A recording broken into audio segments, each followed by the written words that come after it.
बांध बनाने के समर्थन में अपील करने के लिए मैं यह वीडियो जारी कर रहा हूं। कदवा विधानसभा क्षेत्र के सभी नागरिकों के लिए अति हर्ष का विषय है कि सरकार बहुत तेजी से महानंदा बेसिन परियोजना पर काम कर रही है। हम लोग जिनके भाग्य में बाढ़ लिख दिया गया था, ऐसे हजारों परिवार जो नदी के बीच में रह रहे थे, जिनको हर साल बेनागा बाढ़ झेलना पड़ता था, बाढ़ का हर साल सामना करना पड़ता था, ऐसे पीड़ित परिवार को बाढ़ से मुक्ति का समय आ गया है। महानंदा बेसिन परियोजना से बांध के फैलाव को घटाया गया है। नदी के दोनों ओर बांध होता है। अभी आप ध्यान दीजिएगा तो इस बांध से उस बांध की दूरी करीब 15 से 20 किलोमीटर होता है। उस दूरी को घटाकर 3 किलोमीटर कर दिया गया है। इसका मतलब साफ है कि जो 17 किलोमीटर का जो क्षेत्र पहले नदी के अंदर पड़ता था, वह अब नदी से बाहर हो जाएगा। मतलब साफ है कि अब हर साल कम से कम इतना क्षेत्र को तो बाढ़ से मुक्ति मिल ही जाएगा। इस नए बांध में 13 स्विच गेट होगा। हम सब इस बात को मानते रहे हैं कि शिवगंज के खुले रहने के कारण हर साल जो पानी बढ़ता है वो धीरे धीरे निकल जाता है। इसके कारण इस क्षेत्र में बाढ़ से जो तबाही होता था वो बहुत कम है। आप सोचिए 13 जगह स्विच गेट लगा होगा, जरूरत पड़ने पर जिसको खोला जा सकेगा।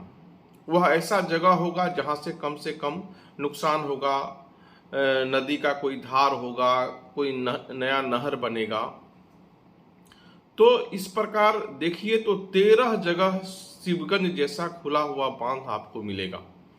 एक जगह से हम इतना निश्चिंत हैं, तो 13 जगह खुलने से हम लोगों को कितना डर कम जाएगा, यह सोचने और जानने का विषय। बांध का योजना इस प्रकार बनाया गया है कि कम से कम आबादी प्रभावित हो।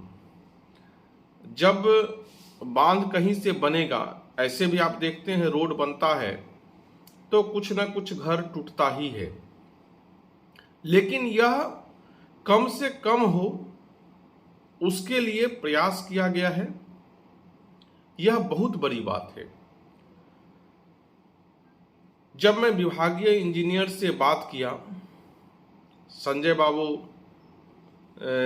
WRD के यहाँ एग्जीक्यूटिव इंजीनियर थे, अभी वो संयोग से AC बन करके यहाँ से बदली हो गया है उनका। उनसे जब हम लोग बात किए, जमीन के अधिग्रहण के संबंध में जानकारी लिए, तो उन्होंने बताया कि किस प्रकार लोगों से बात करके, लोगों को समझा बुझा करके इस योजना को धरती पर लाने का प्रयास हुआ है। उसका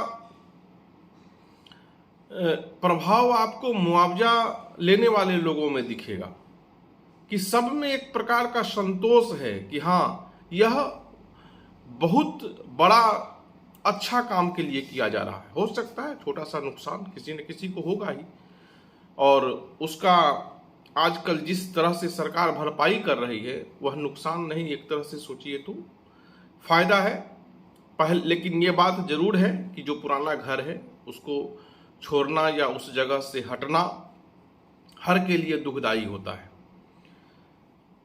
तो लेकिन यह बात जरूर है कि सरकार इन सब चीज का ध्यान रखा है, लोगों को समझाया बुझाया गया है। अभी अपने यहाँ रोड चौड़ीकरण हो रहा है, उसमें भी कई लोगों का जमीन गया है, कई लोगों का घर उसमें भी टूट रहा है। लेकिन विकास का यह एक प्रक्रिया है। इस सच्चाई को हम लोगों को स्वीकार करके चलना होगा, मान करके चलना होगा। और जिस प्रकार लोग मुआवजा के लिए जा रहे हैं ऑफिस में, उससे ये हम अंदाज लगा सकते हैं कि ये जो परिवार है इन लोगों को बहुत अच्छे तरीके से समझाया बुझाया गया है और ये लोग संतोष पूर्वक सरकार के नीति में सहयोग कर रहे हैं। 87 में एक बाढ़ आया था और उस बाढ़ में बारसोई का जो मुख्य महानंदा है, हम लोग तो मुख्य महानंदा है नहीं, मेन महानंदा तो बारसोई वाला है, वो बंद हो गया मुख्य। और उसके बंद होने के कारण हम लोगों के यहाँ तबाही परमानेंट हो गया। जिस प्रकार बांध का योजना बनाया गया है, महानंदा बारसोई वाला भी धीरे धीरे खुलेगा, उसमें लगातार पानी जाना शुरू होगा, इससे हम लोगों के यहाँ पानी का दबाव घटेगा। यह इस बांध का सबसे बड़ा उपलब्धि है मेरे हिसाब से।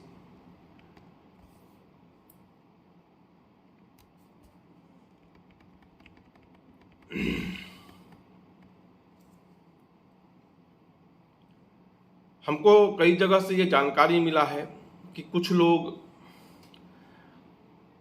गलत बोल करके, देखिए हर योजना का नफा नुकसान होता है, जिनको नुकसान हो रहा है आप उसको उकसाइए तो एक बात समझ में आता है। सब लोगों को झूठ बोल करके, गलत जानकारी दे करके आप उकसा करके बांध का काम रोकना चाहते हैं, यह गलत बात है। आप सबका सुनिए, हम भी कह रहे हैं, मेरा भी सुनिए, जो आपसे कहने आए उनका भी सुनिए, लेकिन जो लोग बिना किसी आधार का कोई बात बोलते हैं या कोई कुछ बोलता है तो उस पर आंख बंद करके विश्वास मत कीजिए। ये पीढ़ियों का चीज है, ऐसा नहीं कि आज जो आप गलती करिएगा उसका भुगतान आप ही तक सीमित रह जाएगा, ऐसा नहीं है। आपके बाल बच्चे पोता पोती सबको कुछ न कुछ भुगतान करना पड़ेगा। इसीलिए आपकी गलती का प्रभाव आपके पीढ़ी पर नहीं पड़े, इसीलिए थोड़ा प्रयास कीजिए। इसीलिए मैं कहता हूं कि सुनिए सबकी, करिए अपने मन की, लेकिन आंख बंद करके किसी के कहे पर मत जाइए। कुछ लोग हैं जो सोच रहा है कि हम किसी भी तरह से बारसोई का मुंह नहीं खुलने देंगे। अरे भैया, मेन नदी तो वही है और उसके बंद होने के कारण पानी का पूरा दबाव हम लोग के तरफ आ गया है। अगर थोड़ा उधर बटेगा, थोड़ा इधर बटेगा तो हम लोग दोनों सुरक्षित होंगे। और इसी में सबको सहयोग करने की जरूरत है। आपके अरने से कुछ नहीं होगा। सब लोग मिल करके अच्छे काम का स्वागत कीजिए, अच्छे काम में सहयोग कीजिए।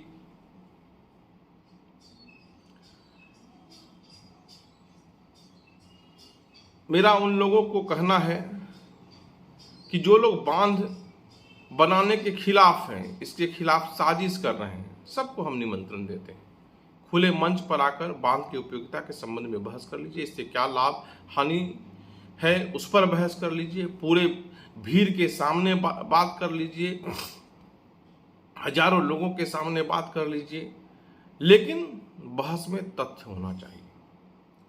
सरकार का जो कागज है, सरकार का जो दस्तावेज है, सरकार का जो प्रावधान है वह होना चाहिए। ऐसे नहीं कि अपने मने बोले कि नहीं स्विच गेट से पानी नहीं निकलता है। स्विच गेट का प्रावधान ही इसलिए होता है कि अगर ज्यादा दबाव रहेगा तो चुने हुए जगह पर पानी निकाला जाएगा। अगर सरकार जानबूझ करके हम लोगों को डुबाना चाहेगी तो आंदोलन का रास्ता उस वक्त भी है। हम भी देखेंगे कि ऐसा कौन सरकार है जो अपने ही नागरिकों को डुबाकर मार देना चाहती है। अपने सोच को थोड़ा सा साफ कीजिए। क्या कोई सरकार या कोई भी आदमी हमको डुबाने के लिए कोई योजना बना सकता है? तो ऐसे लोगों से सावधान रहिए। एक जगह एक माननीय हमारे विधायक हैं, हम नाम नहीं लेंगे, वो कहे कि एक दिन में जापान बन जाएगा क्या। हमारा साफ कहना है, एक दिन में जापान नहीं बनता है। जापान बनाने के लिए मन, मस्तिष्क और लगन सब चीज का जरूरत पड़ता है। अगर उनको लगता है कि इस योजना से कुछ विकास होगा, अगर हम उस विकास का स्वागत नहीं कर पाएंगे तो आज नहीं तो क्या कभियो नहीं जापान बनेगा। जब तक हम ऐसी योजनाओं का स्वागत करने का हिम्मत नहीं रखेंगे तो जापान बनने का सपना छोड़ दीजिए। साफ है, जापान बनने के लिए त्याग जरूरी है, अच्छी चीजों का स्वागत जरूरी है, जानकारी के लिए प्रयास करना जरूरी है। जापान जानकारी से बनता है, आंख बंद करने से नहीं बनता है, किसी के झूठे बातों पर विश्वास करने से भी नहीं बनता है। बहुत लोगों को लगता होगा कि यह योजना अपने मने आ गया है। पता कीजिए कितने लोग इसमें दिन रात लगे रहे हैं। एक से एक आदमी विधानसभा में सवाल उठा है, लोकसभा में सवाल उठा है। इतना ज्यादा पैसा लगना था इस योजना में कि सरकार हिम्मत नहीं कर पा रही थी कि इतना पैसा हम कहां से देंगे, कैसे देंगे। लेकिन यहाँ के जो कर्मठ नेता हैं उसमें से बहुत लोग आज जीवित नहीं हैं हमारे बीच में, लेकिन उन लोगों ने इस तरह से प्रयास किया जिसके बदौलत आज हम इस योजना को देख रहे हैं। और आज कुछ लोग जिनको बैठे बैठाए यह योजना मिल गया, आज वे लोग राजनीति करने के लिए हमारे यहां घुस रहे हैं, अपने क्षेत्र में कुछ नहीं बोल रहे हैं। कुछ ऐसे भी नेता हैं जिनका अपना बलरामपुर क्षेत्र बाढ़ से हर साल डूब जाता है, लेकिन उसको बचाने का उनको सोच नहीं है, लेकिन उनको बांध को रोकना है। जागरूक रहिए, नहीं तो ऐसे ही नेता सब आपको बेच देगा और जिंदगी भर वो जो जीआर सूची में नाम आने के लिए 5,000 रुपया के लिए दौड़ते रह जाइएगा। हम ये नहीं कहते हैं कभी भी, मेरा कोई भी बात कहने का मतलब साफ होता है कि अगर कोई बात हम भी कह रहे हैं, हम आपके सामने हैं, उपलब्ध हैं, नंबर भी दिया है, पता भी दिया है। तो बहुत लोगों को मेरा घर पता और हमसे मिलते बातचीत होता और मुलाकात भी होता रहता है। मैं कभी भी बात मौखिक नहीं करता हूं। हम दस्तावेज सरकार का उपलब्ध कराते हैं और नेता का मतलब हम इतना ही मानते हैं कि हमारा अधिकार जो दस्तावेज में दर्ज है, अगर आप में कुवत है तो वह हमको दिला करके दिखाइए। जो दस्तावेज में दर्ज नहीं है उसको दस्तावेज में दर्ज कीजिए। नेतागिरी का मतलब ये नहीं होता है कि बांध रोक दीजिए। बांध से अगर फायदा है, बांध से सबका हित जुड़ा हुआ है, तो सबसे हमारा इतना ही निवेदन है कि सब लोग सच्चाई को जानिए, समझिए, कई जगह से पता कीजिए, क्योंकि यह पीढ़ियों के विकास के लिए लिया जाने वाला निर्णय है। हम आपके लिए हमेशा तैयार हैं। आपको कुछ हमको बताना है तो मेरा फ़ोन नंबर भी है। आपको हमसे कुछ जानना है तो भी वह पूछ सकते हैं। 10 आदमी से बात करना है, कराना है, हम वहाँ भी आ सकते हैं, कोई दिक्कत नहीं है। आप हमको आदेश कीजिए, हम वहाँ पहुँचेंगे। आप मेरे घर पर भी आ सकते हैं, हम आपके घर पर भी आ सकते हैं। हम आपके बीच के हैं, हम आपके साथ रहते हैं। बाढ़ में डूबने और भसने वालों में भी हम हैं। ऐसा नहीं है कि हमारा घर ऊंचाई पर है और हम आकर के आपके बीच में राजनीति कर रहे हैं, लेकिन यह बांध बनना चाहिए। हम लोग विचार कर रहे हैं कि बहुत जल्द एक मीटिंग करेंगे, आपस में सब लोग मिलेंगे और मिल करके जितना भी हम लोगों के बीच में सवाल है जो हम जानना चाहते हैं, आप व्हाट्सएप के भी माध्यम से हमको भेज सकते हैं, हम जवाब देते हैं, देंगे, सार्वजनिक मंच पर देते हैं। जो भी प्रमाण हमारे पास उपलब्ध होगा वो हम आपको उपलब्ध कराएंगे। मीटिंग के लिए दिन और समय हम बहुत जल्द कोशिश कर रहे हैं आप लोगों को हम जानकारी दें। आप सबसे निवेदन इतना ही है कि अच्छे काम में सहयोग कीजिए। सरकार की नीति को जल्द से जल्द, हमारा आंदोलन तो इसलिए होना चाहिए कि बांध बनने में इतना देरी क्यों हो रहा है।